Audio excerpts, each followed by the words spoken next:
Are you feeling just as positive as you did last night? Yeah, I mean, I think our kids were good. We got a lot of veterans that can be a lot better.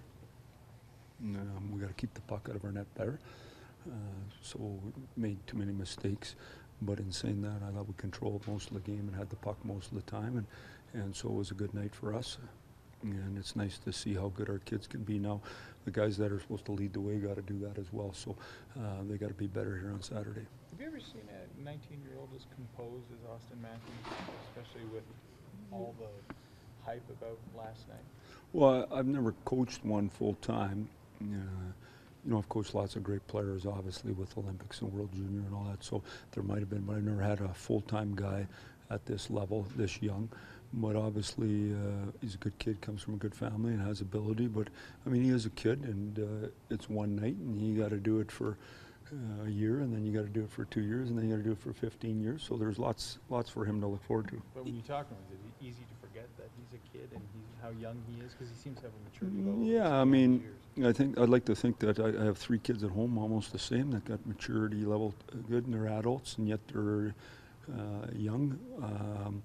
You know, he's a good kid, and he has a chance to be a real good player, and obviously have an impact on the people around him. So good for him, good for us. Even though it is just the one night, do you still view him as the third line center for now? Or?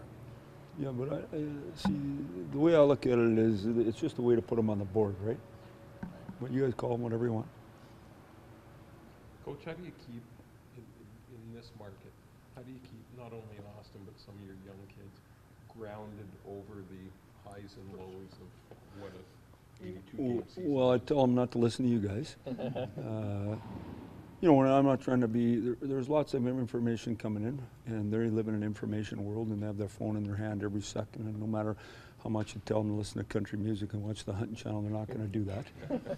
But the reality is there's 4 or 5 or 6 people in your life that care about you, that have an impact on you, and the rest, it's just noise. And so as long as you understand that, and if you're lucky and you have a good family and good support, you won't be concerned about all those things, because you know who the real person is and what really matters. And ideally, if you're around good people and you step out of line, they give you a quick tightening to get you right back in line.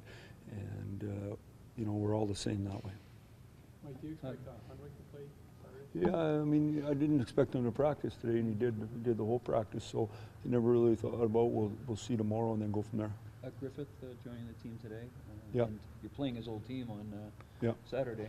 Any chance he might be in? Or? Yeah, I mean, there's always a chance. We'll just watch him and watch our group and see what happens. Coach, 2 weeks ago, Marchand was kind of a hero for you guys, and you know, you got a chance to coach him. You did say at the time, as much as his heroics were great, he still is a pest.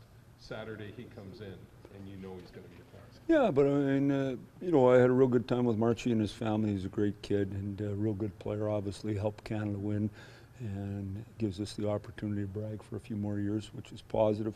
And saying all that, he plays for the Bruins. He's going to be playing hard against us. We'll play hard against him. We get to watch him on TV tonight. Youth and experience are obviously came into play with some of the mistakes you talked about, but you also mentioned your veterans made a couple. Is that what Well, today? I just didn't think that we all played hard enough that way, so we can fix that. I thought we did lots of good things, to tell you the truth. I didn't think they had the puck in our zone that much. We made a few mistakes, but none that are dreadful or something you can't fix at all.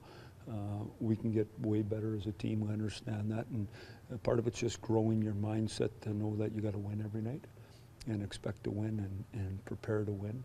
And so that's a learning curve for our group, and we have to work at it.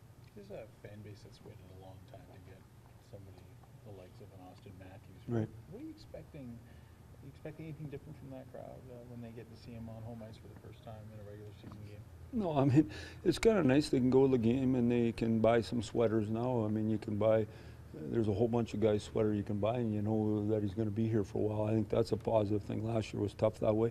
I think if you're a hockey fan and you've been watching the Leafs, there's promise. You know that their time probably hasn't arrived quite yet, but it's still promise, and it's exciting. But this is what I know, is if we work hard and compete hard and are organized and our people treat the community right and the fans right, that the fans are going to be happy. That's how it is. It seems like it has all the makings of a very special night after, especially after what happened last night. I mean, Yeah, you know what? You're reading way too much into this. We're playing Boston on Saturday. Let's play the game. That's it.